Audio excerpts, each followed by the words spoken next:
बिस्मिल्लाहिर्रहमानिर्रहीम, अस्सलाम वालेकुम। क्या हाल चाल है? ठीक ठाक हैं, खैरियत है, तबीयत से ठीक है। अच्छा गाइस, सबसे पहले तो जनाब मैं आप लोगों को ये बता दूं कि 2-3 दिन से वीडियो नहीं आ रही थी। उसकी वजह ये थी कि जनाब मेरी कुछ तबीयत जो थी वो नासाज थी, जिसकी वजह से मैं वीडियो नहीं बना सका। और अब मुझे फ़ील हुआ कि यार वीडियो लाजमी बनानी चाहिए, क्योंकि 3 से 4 दिन गुजर गए हैं, तो अब जो लाजमी वीडियो तो बनती है, क्योंकि जाहिर सी बात है वीडियो अगर नहीं बनाते तो फिर चैनल भी जो है ना वो नीचे जाने का खतरा होता है। अच्छा, आज का मौजू जो है वो बड़ा लेटेस्ट और जनाब बड़ा मज़ेदार सा मौजू है। मौजू वही है जो जनाब 67,000 पाकिस्तानी जो है वो इस दफ़ा देखते हैं कि हज कर पाते हैं कि नहीं। लेकिन पहले की जो जितनी भी अपडेट्स आई हैं उनके मुताबिक यही लग रहा है कि 67,000 जो पाकिस्तानी हमारे हुज्जाज इकराम है वो इस दफ़ा हज नहीं कर पाएंगे। और उनके साथ हुआ क्या है या होना क्या है, पहले कुछ आप लोगों को पता चल चुका है। बाकी मज़ीद तफसीलात के लिए जनाब हम चलते हैं स्टूडियो में, और स्टूडियो में जाके जनाब आप लोगों को ये वीडियो देखनी पड़ेगी और आप लोगों ने रहना है हमारे साथ और वीडियो को देखना पूरा, और आप लोगों को इन्फॉर्मेशन जनाब पूरी की पूरी मिलेगी। हमारे साथ रहिएगा। चलें स्टार्ट करते हैं ये वीडियो। अस्सलाम वालेकुम। एक मरतबा फिर हमारी ये कोशिश है हुकूमत पाकिस्तान के सामने आवाज़ उठा के, इल्तिजा करके, एहतजाज करके, गुजारिश करके, जो बात ये समझती है हुकूमत उसी तरह से इसको लिया जाए और इन पाकिस्तानियों का कुछ किया जाए।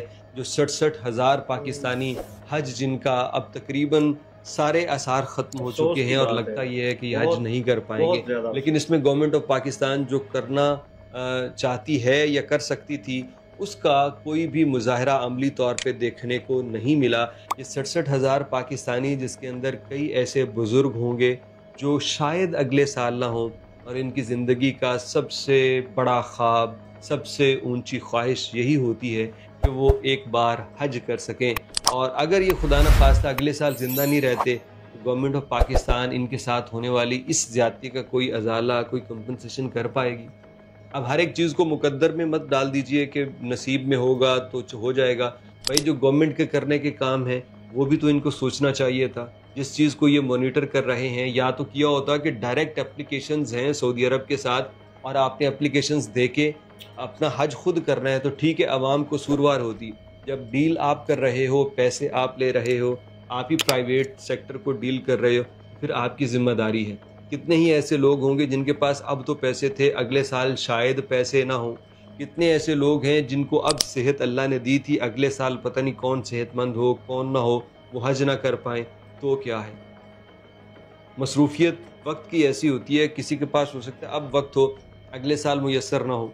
तो कई लोगों, ये पक्की बात है, 67,000 में अगले साल कई हज़ार ऐसे होंगे जो किसी न किसी वजह से सहूलतें सब होने के बावजूद हज नहीं कर पाएंगे। तो गवर्नमेंट ऑफ पाकिस्तान को इन लोगों के ऊपर थोड़ा सा रहम और तरस खाना चाहिए। आपके अपने मसाइल हों तो आप बंद असम्बलियों को भी खोल लेते हैं, आप आधी आधी रात को बैठ के फ़ैसले भी कर सकते हैं, हंगामी दौरों पे आप अपने जहाज़ को उड़ा के मुल्कों में पहुंच भी जाते हैं। अगर गवर्नमेंट ऑफ पाकिस्तान ने ठीक तरीके से अब भी कोशिश कर ली, ये जनाब अली मोहम्मद बिन सलमान से या मुतलका मिनिस्टर से, प्राइम मिनिस्टर बात करें, आर्मी चीफ की एक वैल्यू है यार, उसकी एक हैसियत होती है, डेफिनेटली उनके ताल्लुकात हैं।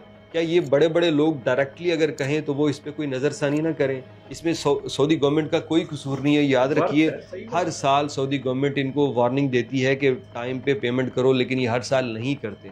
और इस मरतबा उन्होंने साफ जवाब दे दिया कि आपने टाइम पे पेमेंट नहीं किया, लिहाजा हम आपका इतना कोटा कैंसिल कर रहे हैं। तो अब जाके कर, अगले साल ये देखिएगा ये सारी पेमेंट्स टाइम से हो जाएंगी। कि अगर वो कहेंगे ना दिसंबर में करो, तो ये भाई साहब दिसंबर में करके फारिग हो जाएंगे। ये हमारी आवाम का भी कसूर है और एजेंट्स वगैरह का, कि वो भी पड़े रहते हैं कि बस मोहलत मिल जाएगी फिर कर लेंगे। जिस तरह से वो टैक्स रिटर्न में होता है कि उसकी आखिरी तारीख आने के बाद भी 3-3 महीने की एक्सटेंशन मिलती रहती है, तो उन्होंने कहा शायद अब भी मिल जाएगी, तो नहीं मिली तो अगले साल तो ये कर लेंगे इसकी पाबंदी। लेकिन इस साल हज के अरमान आंखों में सजाने वालों का क्या, उनके लिए कोई खुदा के वास्ते थोड़ा सा रहम का मुजाहरा कीजिए। थोड़ा सा, अब अगर कोई टैक्स लगाने की बात हो ना तो आप फौरी तौर पे कूद पड़ेंगे कि भाई ये टैक्स लगाने के लिए कुछ ना कुछ हरकत करो। तो इनसे भाई आप कोई ऐसा कर लो कि इनसे कुछ 10-10 हज़ार रुपये ज़्यादा ले लो, ये सारे लोग देने को तैयार हो जाएंगे, लेकिन कम अज़ कम इनके हज का कोई बंदोबस्त कर दो। आप खुद भी मुसलमान हो, ये जितने भी हुक्मरान, जितने भी ये हमें जो करने वाले नज़र आते हैं मुसलमान ही है ना, वो थोड़ा सा एहसास कर लो इस्लाम के नाम पे कि इन लोगों के हज के इंतज़ामात मुकम्मल हो सकते हैं, सिर्फ आपकी थोड़ी सी ज़ुबान हिलानी है और आपने डायरेक्ट अपने जो लिंक है उनको यूज़ करना है। अल्लाह करे इन हुक्मरानों को ये जो दर्द दिल है नसीब हो और ये बात करें डायरेक्टली सऊदी गवर्नमेंट से और वो पाकिस्तानियों को इजाज़त दे दें। हाँ जी, तो आप लोगों ने वीडियो देख ली होगी। आदिल तनवीर भाई का यही कहना है कि जनाब होनी चाहिए कोशिश, और कोशिश जो है वो ऐसी होनी चाहिए कि कोशिश रायगा ना जाए। जाहिर सी बात है 67,000 पाकिस्तानी यार अगर हज नहीं कर पाएंगे, यकीन करें अब 67,000 में से कुछ ऐसे यकीनन लोग होंगे कि जो अगले साल हमारे साथ नहीं होंगे, जो इस दुनिया से कूच कर चुके होंगे, जो इस दुनिया फानी में नहीं होंगे। उसमें बेचारे कितने बुज़ुर्ग हैं या कितनी ऐसी हस्तियाँ होंगी जिनके पास अभी टाइम था, इस साल उन्होंने पैसा जमा किया या सारा कुछ हुआ और उनके साथ जनाब ये आगे वाक़या हो रहा है कि जनाब उनको हज नसीब नहीं हुआ। ये वाकई सही बात है। अगर किस्मत का रोना रोते हैं जी किस्मत में ऐसे लिखा था या ये था या वो था, तो यकीन करें ये किस्मत वाली तो क्या बंदा कुछ कह सकता है। लेकिन जो हमारे एजेंट हैं उन लोगों को भी चाहिए था कि टाइमों टाइम पेमेंट कर देते। अब पाकिस्तान ये वो नहीं है कि जी आपको मोहलत मिलती रहेगी, आपको एक्सटेंशन मिलती रहेगी, आपको डेटें मिलती रहेंगी तो आप महीना 2 महीने के बाद अपनी जनाब सारी पेमेंट कर देंगे। हर मुल्क के रूल्स एंड रेगुलेशंस होते हैं। अब सऊदीया के जो रूल्स एंड रेगुलेशन हैं उनको फॉलो करना हमारा काम था, ठीक है, हम लोगों ने फॉलो नहीं किया जिसकी वजह से अब जलीलो ख़ार हो रहे हैं। अब उन लोगों का क्या कसूर है यार, जो जिन्होंने 14-14, 15-15 लाख रुपया दिया और उन्होंने गवर्नमेंट को अपीलें की, एजेंटों को अपीलें की, सारा कुछ किया, हर चीज़ की, अपना पैसा दे के भी हज पे नहीं जा सकते यार। अल्लाह ही खैर करे यार। और हमारी हुकूमत को चाहिए कि मेहरबानी करके आप अपने रिसोर्सेज लड़ाएं, आप उनसे मिन्नत तरला करें, आप उनकी जनाब मिन्नत समाजत करें, उनकी रिक्वेस्ट करें और इंशाल्लाह ये मसला हल हो जाएगा। मुल्की लेवल पे तो बड़े बड़े मसले हल हो जाते हैं। हज के हवाले से ये सारा सिलसिला है ना माशाल्लाह, और यहाँ पे तो लाखों के हिसाब से उन्होंने अपने इंतजामात किए हुए होते हैं। सिर्फ ये पाकिस्तान का मसला तो नहीं है, दूसरे मुल्कों का भी है, लेकिन हमें तो पाकिस्तान का रोना रोना है ना। हमारे हाजी जनाब 67,000 पाकिस्तानी जो इस साल हज नहीं कर पाएंगे, उन लोगों का क्या कसूर है यार। अब अगले साल यकीन करें मुझे दुख हो रहा है कि अगले साल पता नहीं उनमें से कुछ हमारे साथ होंगे नहीं होंगे इस दुनिया में। ये सारी चीज़ें सोचने की हैं यार। हम लोग मुसलमान हैं, हमारा अकीदा है और हज है जो वो बार बार नहीं होता ज़िंदगी में, एक दफ़ा। उन लोगों को बेचारों को जिनके पास तो दौलत के अंबार हैं वो तो जब मर्जी कर सकते हैं ना, तो हर साल कर सकते हैं।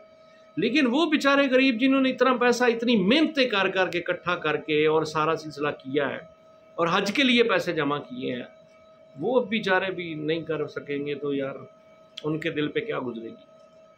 इसके बारे में ज़रूर सोचिएगा और अपनी राय का इजहार कमेंट्स बॉक्स में ज़रूर कीजिएगा। जिन दोस्तों ने चैनल को सब्सक्राइब नहीं किया तो लाजमी चैनल को सब्सक्राइब कीजिएगा। अपना बहुत सारा ख्याल रखिए। मिलते हैं किसी और नई वीडियो में, तब तक के लिए अल्लाह हाफ़िज़। अस्सलाम वालेकुम रहमतुल्लाहि व बरकातहू।